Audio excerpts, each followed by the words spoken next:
Bom, eu sou o Marcos Valério XR. Hoje é o dia 3 de novembro de 2016, bem cedinho. Vou aproveitar essa caminhada que normalmente eu faço pela manhã aqui no meu ambiente de trabalho, que é dentro da reserva do Jardim Botânico, para falar sobre a tão badalada PEC 241 e tentar oferecer um posicionamento um pouco mais diferenciado do que se tem visto por aí. Não que eu não seja contra, eu sou contrário à PEC 241. Só que vamos explicar isso direito. O que significa? Das defesas que se vê a favor da PEC 241, é interessante logo de cara descartar que não é o caso de questionar que o orçamento deve ser controlado, que deve se reduzir gastos. Acho que qualquer pessoa minimamente sensata concorda com isso. E pode observar que a maioria das pessoas que entram para defender a PEC 241 estão, na verdade, defendendo esse princípio de economia. Esse princípio que deve se controlar os gastos. Claro, ninguém discorda disso. Não é esse o ponto. Então não faz sentido você fazer uma defesa da PEC e uma crítica às pessoas que estão se posicionando contra ela, simplesmente apontando o fato óbvio que é desejável controlar o orçamento e reduzir gastos. Não é esse o ponto.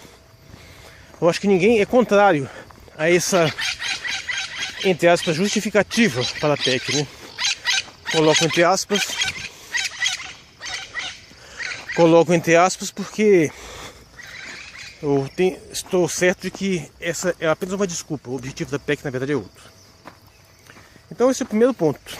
A questão é, no sentido de diminuir o orçamento, ou melhor, controlar o orçamento e diminuir os gastos, conter as despesas, a PEC 241 toma a melhor atitude? Definitivamente não. Aliás, é difícil ver uma pior maneira possível de se tentar fazer esse controle. Por um motivo simples. Quando você precisa fazer controle de gastos, acho que duas coisas são bastante óbvias. Primeiro, você deve preferencialmente gastar no que cortar o que é menos necessário, ou seja, é preferível controlar os gastos na parte supérflua, terciária, secundária, do que na primária. Evidente. Segundo ponto, você deve procurar economizar justamente onde você gasta mais e não onde você gasta menos, evidentemente. Então, logo, o que você tem que preferencialmente cortar são os gastos elevados de natureza secundária ou terciária. Não faz sentido você gastar na primeira necessidade, você cortar na primeira necessidade, que por um acaso é simplesmente o que gasta menos. E é exatamente o que a PEC 241 faz. Ela corta gastos de primeiríssima necessidade, como o setor primário. Não é só educação e saúde, como todo mundo está colocando, para ter mesmo infraestrutura, manutenção básica do nosso sistema, serviços básicos do Estado, serviços essenciais, expansão de infraestrutura. Tudo isso está sendo colocado em xeque, que é o mais necessário. E o que é menos necessário? E é justamente onde gasta mais. Bom, primeiro vamos ver, tem três opções muito mais simples para você economizar muito mais do que a proposta da PEC está fazendo. A primeira delas, você pode simplesmente fazer uma reforma tributária. Todo mundo sabe, isso é um consenso, que nós temos um mau sistema tributário, um sistema que onera mais as classes mais baixas, os mais pobres, do que os mais ricos. E já tem vários estudos que, se for procurar, você acha fácil, de que uma remodulação nesse sistema tributário poderia, ao mesmo tempo que diminui a carga tributária sobre as pessoas mais pobres, aumentaria a arrecadação. Portanto, o simples fato de taxar grandes capitais, grandes fortunas, ou mesmo alterar as alíquotas do imposto de renda de forma a aliviar o peso nas camadas mais pobres e aumentar a arrecadação das mais ricas, já daria muito mais resultado do que toda essa PEC inteira. Bom, outro ponto é que é simplesmente reduzir a taxa de juros, que é um poder que o governo tem, em tese, né, teoricamente. Reduzir a taxa Selic e desonerar toda a cadeia de gastos com dívidas. O governo pode fazer isso.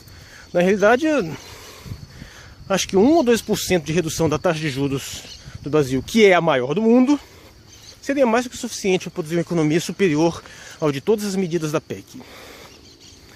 E a terceira forma, que seria mais importante e está de uma certa forma interligada com isso, é uma auditoria da dívida pública e, na pior das hipóteses, uma renegociação dessa dívida.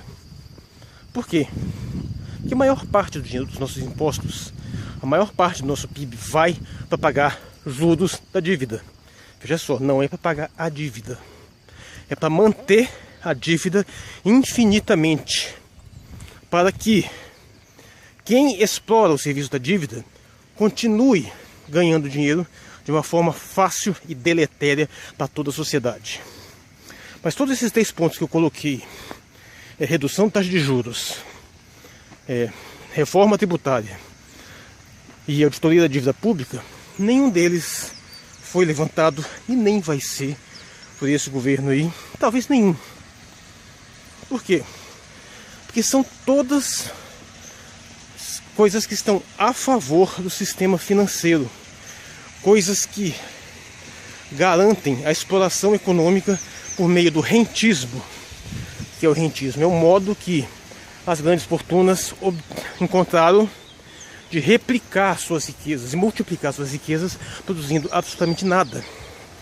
O que essa PEC vem fazer, basicamente, é retornar ao modelo anterior e consolidar o modelo de que o Brasil serve única e exclusivamente para beneficiar a elite financeira, para benefício dos mais ricos. É por isso que liberais são a favor da PEC.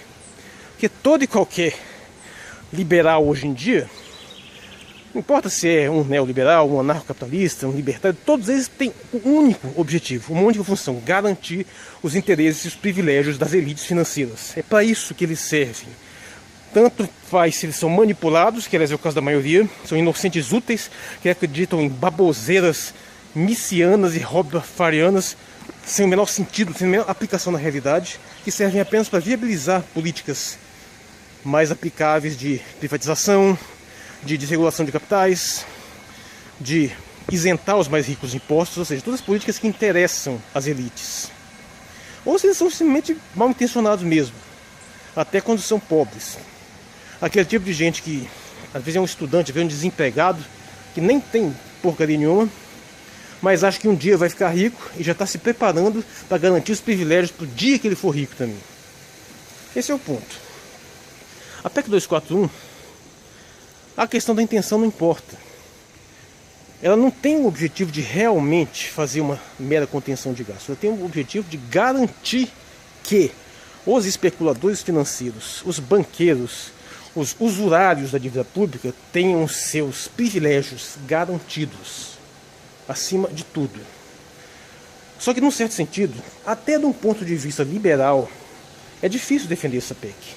Porque quando você faz esse congelamento em gastos primários, você está afetando não é só o setor público, não, você afeta o setor privado também, porque o Estado é o maior cliente do setor privado. Se você para com obras de infraestrutura, com obras de expansão, com investimentos em setores produtivos, você vai afetar todas aquelas empresas que trabalham para esse setor e que tiveram crescimento ao longo dos últimos anos. E agora vai ser congelado. Ou seja, todas as grandes empreiteiras, todos os grandes fornecedores de materiais e serviços que estão associados a esses gastos públicos vão estar congelados também. Não faz muito sentido. O que vai ser mantido e até expandido, se deixar, é o setor improdutivo, setor financeiro. Setor financeiro improdutivo. Então, de um ponto de vista liberal sério, nem essa PEC também não faz sentido. E aí é que eu entro no ponto final. A questão: essa PEC tem como objetivo muito mais pérfido. Ela é sabotar o desenvolvimento do país. Porque o investimento, principalmente em educação, do Brasil, é muito abaixo dos países mais desenvolvidos. E ele foi crescendo ao longo dos últimos anos, ao mesmo tempo que o país foi se desenvolvendo. Existe uma relação direta entre o investimento em educação de base e o desenvolvimento de um país. Todo e qualquer país desenvolvido demonstra isso. E o Brasil vinha aumentando seu investimento no setor educacional, principalmente, à medida que foi se desenvolvendo. Isso vinha crescendo e agora vai ser parado. O objetivo é parar o desenvolvimento do país. Não tem nada a ver com querer controlar as contas públicas, isso é uma desculpa esfarrapada. E tome muito cuidado também, que é uma coisa que eu devia ter falado antes, é que cuidado com a retórica mal intencionada. Porque muitas pessoas estão dizendo que a PEC vai cortar gastos e os defensores da PEC, não vai cortar. E realmente não vai cortar, ela vai congelar. Tem uma diferença aí. Congelar ainda vai reajustar de acordo com a inflação. Então parece uma coisa normal, né? Só que esses investimentos, esses gastos públicos no setor primário, a tendência deles sempre é crescer. É como, no exemplo, se você citar um exemplo familiar, você sabe que você está pagando a escola dos seus filhos e você sabe que vai ficar cada vez mais caro, porque à medida que você vai avançando, você tem que melhorar a qualidade do ensino, você tem que pagar mais, e de repente você congela aquilo ali. Ou seja, você está condenado a manter uma educação sempre naquela qualidade que reconhecidamente já é ruim. Qualquer pessoa reconhece que o Brasil precisa de mais investimento em educação, principalmente, além de saúde, além de infraestruturas, desenvolvimento. E a PEC vem para congelar isso. Enquanto deixa correr solto os juros da dívida pública, deixa correr solto o rentismo, não faz nada para tributar os mais ricos, mantém as taxas de juros mais exorbitantes do mundo para multiplicar a fortuna do sistema financeiro. Não vão mexer nada disso. E aí fica muito claro que o Brasil, não importa em que grau esteja, em que nível de desenvolvimento, ele sempre foi excelente para especuladores financeiros e para banqueiros e para rentistas, parasitas do sistema financeiro, que não vão ser tocados por essa PEC, pelo contrário, vão ser beneficiados por uma PEC que não tem intenção alguma de controlar gastos e despesas, que tem única e exclusiva intenção de, além de beneficiar as elites financeiras, sabotar o desenvolvimento do país, um país que vinha se desenvolvendo, vinha crescendo e que agora vai ter o seu desenvolvimento prejudicado, paralisado, para ser neutralizado enquanto uma potência emergente mundial, como estava sendo. Sou Marcos Valério XR, hoje é dia 3 de novembro de 2016. Obrigado.